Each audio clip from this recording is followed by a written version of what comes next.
morning. Happy Wednesday. It's not Wednesday when I'm talking to you. I did need to pre-record for today, but I hope that you do have a good Wednesday, that you've got a good second cup of coffee, or maybe even a first, and a nice chair to sit in.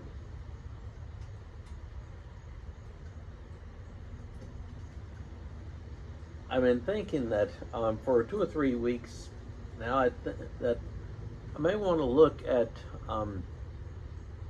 something that is fairly important in terms of the current social conversation, if you will, and that's to really look at religion and society, religion in America. I'm not at all going to tell you who to vote for or what to think politically. That's not my lane. That's none of my business. But I do have a vested interest in religion in America for two reasons. Obviously, by my calling as a pastor, that's definitely my lane. But also, in a prior life, in a previous life, I studied history, so I've got the sheepskin on the wall for that as well. And I think that there are a lot of misconceptions about our founding and as related to religion, and so take 2 or 3 weeks and just pop the hood on that a little bit, and maybe if we understand our own origins better, we'll be better able to assess where we are currently. That's my hope, at least. And like I said, I'm not going to tell you who to vote for. This isn't intended to be political, but this is religious / history. So to begin with, we need to get beyond thinking about our founding as it's one homogeneous group of people at one time.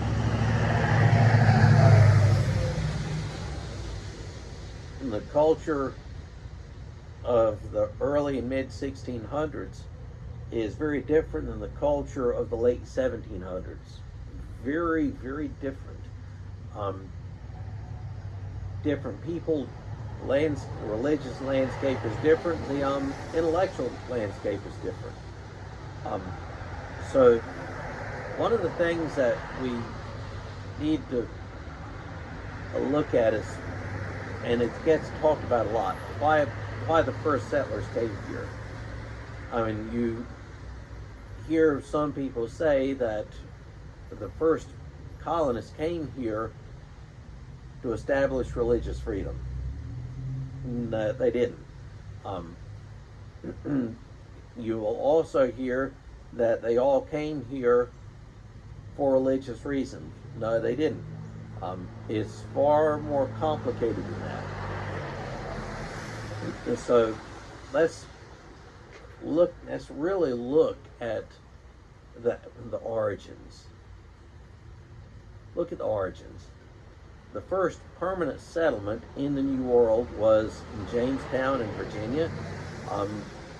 That was the Virginia Company. It was a joint stock company, and their goal was to make a few pounds for the crown, make a few dollars, as we had put it, for the royal treasury. That's the goal, and make some money for themselves along the way. That's why they came. They happened to be Anglicans, but that wasn't really why they came.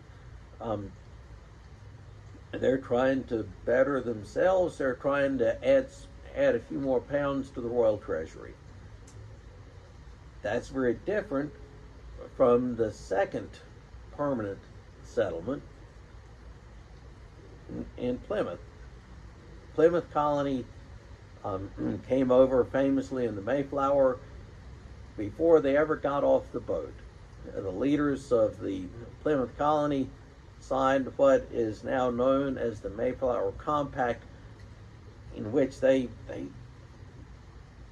established a covenant with God Almighty They saw themselves as being a shining city on a hill. They were convinced that they could not raise their children right and worship in Anglican England. There was no hope, so they were going to separate to get a brand new start in the new world.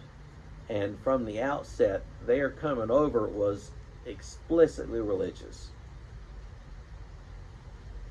Very different people, roughly the same time frame, very different people for different reasons. If you were in Virginia in the 1600s,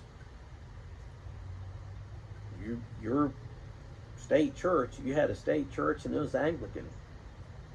Whatever taxes you paid, a little bit of that went for the upkeep and the support of Anglican churches there in England.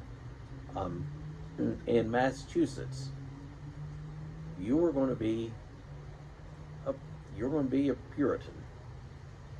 That's just the way it was. You were going to be a Puritan, conservative, straight-laced, strict Calvinist. That's the way it was. And if you didn't like that, you sort of left. That's why we got New England. Massachusetts is full of Puritans who are very strict, straight-laced Calvinist Puritan, and they expand from Massachusetts into Connecticut, and dissenters, people who dissented from that, end up settling down in Rhode Island. Very different. We can't look at everybody that came to the colonies in the early and mid 1600s as being the same group of people coming for the same reason. So, to the answer to the question, did the original colonists come for religious reasons? The answer is yes and no. Some did, some didn't. So I've mentioned the first permanent settlement in Virginia. They came, it's a joint stock company. They're going to make some money for the Royal Treasury, hopefully line their own pockets as well. Eventually you have more people coming. Some will come as indentured servants. Unfortunately and really tragically, some come unwillingly as slaves later on in the 1600s. You have people coming over into Virginia and the colonies who they come from families of some means, but there's more opportunities here. That's who they are. That's why they are. It's nothing explicitly religious. In fact, in this part of the country, as it were, it was hard to be really explicitly practicing any faith at all in the 1600s because, just societally, churches were few and far between in the American South in the 1600s. Pastors were either fewer and farther between. Societally, overwhelmingly, the population was male, not a whole lot of women in the South, not many families. That's this cultural landscape. That's really different than New England. In Massachusetts, you had whole family groups coming over, and you had similar to Virginia, where you had established state church in Virginia, the Anglican Church, sort of had the same thing in New England. If you're in Massachusetts, you're going to be a Puritan, Congregationalist. You just were. If you didn't like it, you left. So in colonial Massachusetts, the building that you worshiped in most of the day on Sunday, yes, church services in Puritan New England were an all-day affair. The building that served for your church house on Sunday was also, in essence, what we might call a town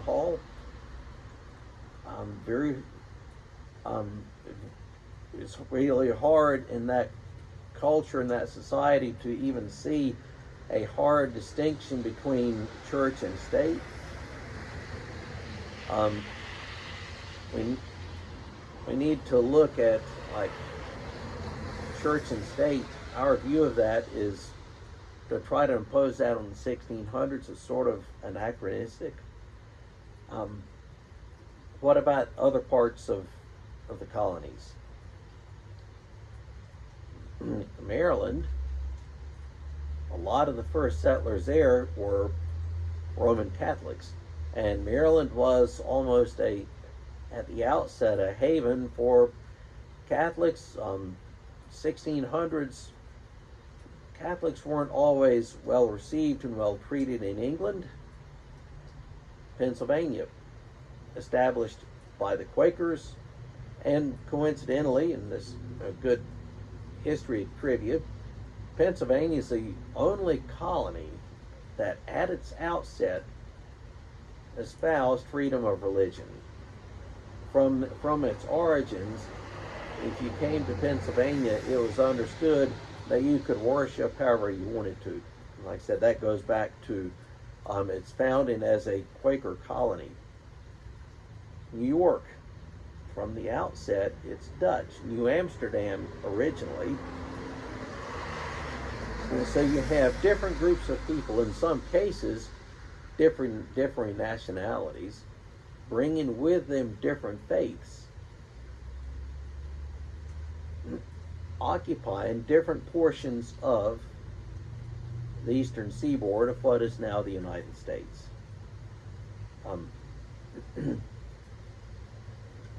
So what happened is this. You have these different groups of people who come over with different religious backgrounds, and they come over with different motives. And they occupy different portions of the coastline, the eastern seaboard. And they start interacting with each other. And they have to get along with each other.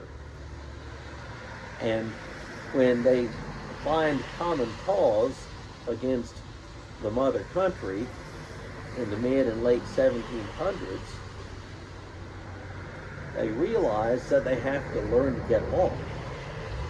And so my contention would be, and I'm certain I'm right on this, that religious freedom was something that they learned to adapt.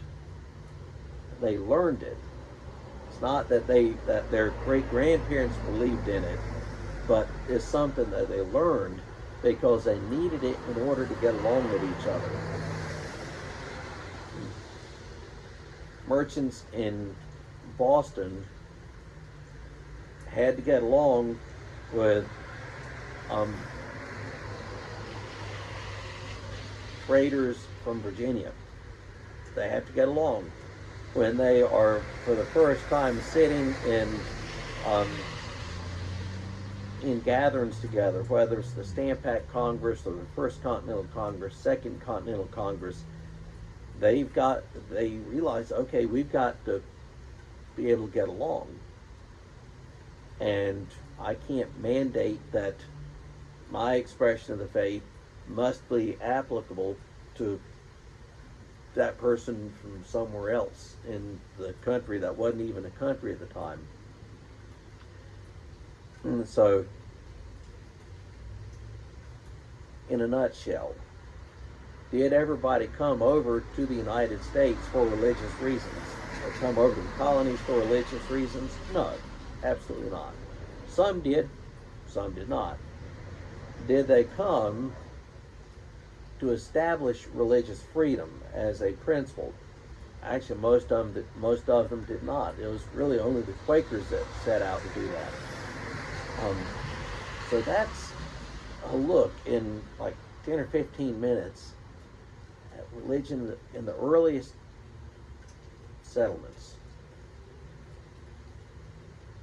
Now, next week, what about the founding fathers?